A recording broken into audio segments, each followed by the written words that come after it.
when it comes to China, the West wants you to believe that they're a better friend to Africa than China is. They will tell you that China is trying to trap Africa with bad debt because it's always giving Africa money. They'll tell you that China cannot be trusted because you do not know what they want from you. They never say what they want from you. You cannot trust China because they're just China. You cannot trust China because the West does not like them, because it's only the West that has the best interest for Africa at heart. But listen to what this gentleman has to say about what kind of interest the West has always had in Africa. China is not holding guns to our heads and telling us that if you need assistance from me, you have to have this kind of government or that kind of government. The West insists that if you want to deal with them, you need to have a certain kind of government. They even go to the extent of determining who should be our leaders even today. On February 24, 1966, the Central Intelligence Agency of the United States of America overthrew the Nkrumah government. They actually organized the overthrow of the most prominent leader of the African people. They killed Patrice Lumumba. French, Belgium, and other Western intelligence services came together and they killed Patrice Lumumba. They dissolved his body in acid and took out his front teeth as souvenir. This barbarism has never been exhibited by China. Today, everywhere in Africa, everywhere in the world, the West is bombing democracy into our people and destroying what used to be paradise. They bombed Libya. They destroyed Libya. They killed Gaddafi. And today there is total chaos in Libya. Hello there, how are you doing? Welcome again to another episode of our conversations. My name is Ondiro Oganga. I am a business journalist by profession and also a digital content creator, and I enjoy coming on here to have conversations with you guys about Black people, Africa, empowerment, and how we can rise up and take our rightful place at the global stage. Today I want us to discuss the intricate relationship between China, Africa, and the West. China has slowly built its dominance, influence on the continent. And this was done very strategically. This was done through partnerships, conversations, and development. How do I mean this? China does not come on the table as the big brother. China does not come on the table and say, oh, no, you can sit at that side of the table. This is for the big boys. China does not come to the bargaining table with a whole load of conditionalities. I'll give you a practical example. When the West are giving you money, it comes with a whole lot of conditionalities. First of all, the terms at which you borrow. Who can even borrow? Who can do business with the West? If they don't like you, you'll not do business with them.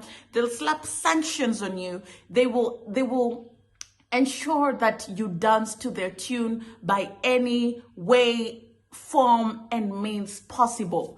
If you look at things like LGBTQ, human rights, and democracy, the West will tell you this is how we do things, and you must align to the way we think, see, and believe for us to be able to do any sort of business with you.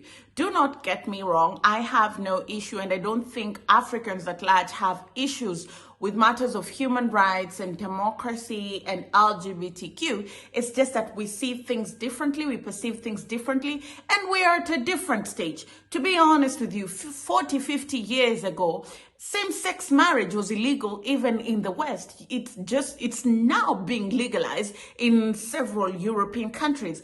And so the West sort of wants Africa to jump through all those hoops that they had the privilege to go through, where you allow society to see these things, to live through them, to process them before they finally accept. And so there's always pushback, and if you don't do this, then sanctions and blah, blah, blah, blah, blah. And then China sees an opportunity and says, this is how these guys do business with you. Okay, we want you to come on board, but as a worthy partner. Okay, we're going to give you money. You'll pay us back at this rate. These are the kind of developments that we'll do with you. And there are no conditionalities.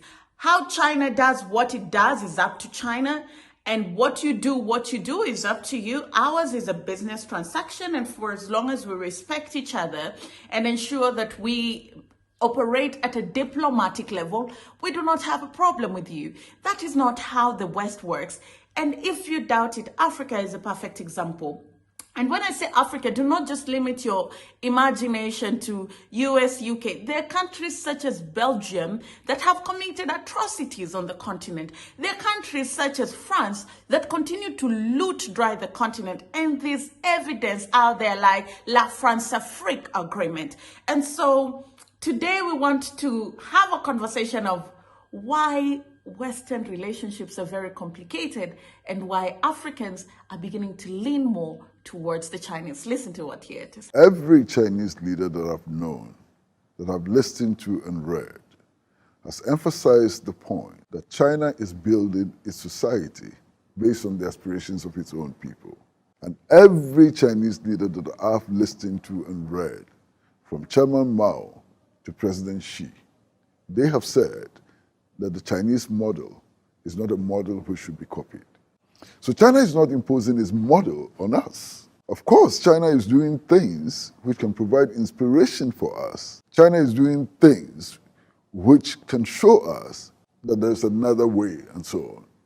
But China has never insisted that any country, any people should copy its model. It's also important to make the point that throughout our history, China has never dropped bombs on us. All the bombs that have been dropped on us, all the guns which have been pointed at us, which have killed our people, are guns from the West. The bombs have come from the West. They have not come from China. Indeed, throughout our history, our people have never been slaves to China. China never enslaved us. China didn't colonize us. China always stood on our side as a friend. We struggled against apartheid, and apartheid is the worst form of racism. Who were the people who supported the apartheid regime? Which institutions supported the apartheid regime? It was the Western institutions. Non-governmental organizations from the West, the Western military establishment, the Western intelligence services and so on, supported apartheid. We were supported by China. So China throughout history has been a friend that does not impose his will on our people.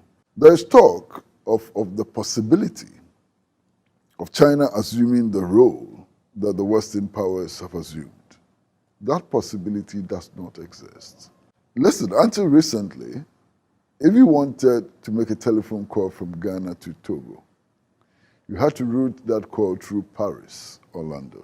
Even now, if you have to travel to some African countries from an African country, you have to route your flight through Europe. China is helping us to build that critical infrastructure which makes us independent and which promotes trade among the African people and which facilitates exchanges amongst the African people. Some of the projects that China is embarking upon in Africa are railway lines linking one African capital to the other. That is in our interest. Indeed, I like to look at the railway lines in my own country, and I look at the railway lines in my own country, and they tell a story. What is the story do these railway lines tell? They always start from areas of concentration of wealth and end up in the ports. So there's a railway line from the area which has bauxite. It ends up in the port. Railway lines from areas where we have timber. It ends up in the port. Railway lines from the gold mines, they end up in the port. This is symptomatic of the colonial economy, of the neo-colonial economy. So we did not build infrastructure in order to facilitate exchanges between our people. We did not build infrastructure in order to ensure that we are taking raw materials to areas of production and so on. This is what we want to reverse. And this is what Chinese technology and Chinese finance is helping us to achieve. This is not neo-colonialism. This is partnership in development. And this is different. The West have proven over and over again that they're very brute and they're spoiled children in a candy shop. They want everything and they have to get it. If they don't, they throw a tantrum. The only difference is a spoiled child, when they're throwing a tantrum, they only throw themselves on the floor, cry at the loudest of their voice, and you'll have to drag them out of that store as a parent. Unfortunately, it's the reverse when it comes to Africa.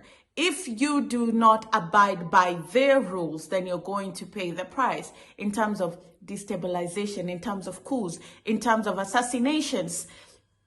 I will give again an example with Libya. Gaddafi was not a perfect leader globally, but some way, somehow, at least the country had some form of stability.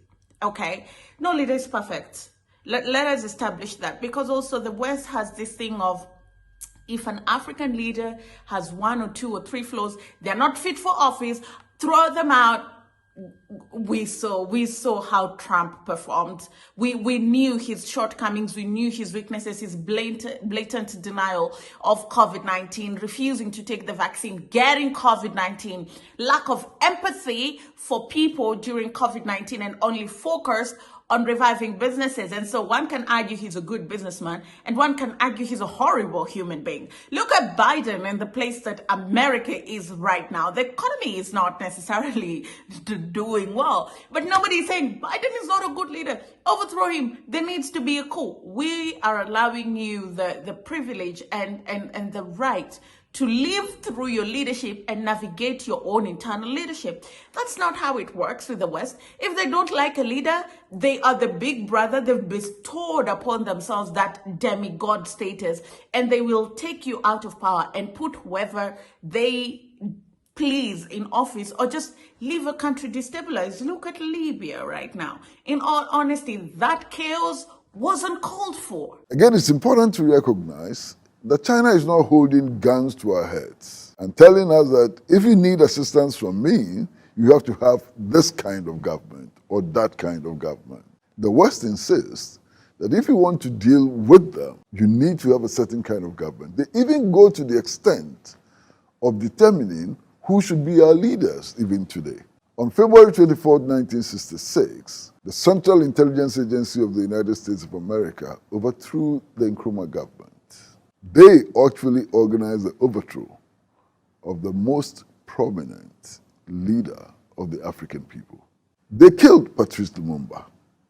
French, Belgium, and other Western intelligence services came together and they killed Patrice Lumumba.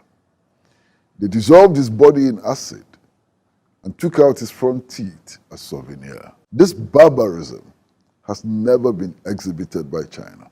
Today, everywhere in Africa, everywhere in the world, the West is bombing democracy into our people and destroying what used to be paradise. They bombed Libya. They destroyed Libya. They killed Gaddafi. And today there is total chaos in Libya. You understand? So this is the difference between the Western approach to developing relationships with us and the Chinese approach to developing relationship with us. They come with sanctions and injunctions. You do this or we sanction you. You do this or we bomb you, and so on. That has been the relationship. That relationship must change, and we will definitely ensure that that relationship changes.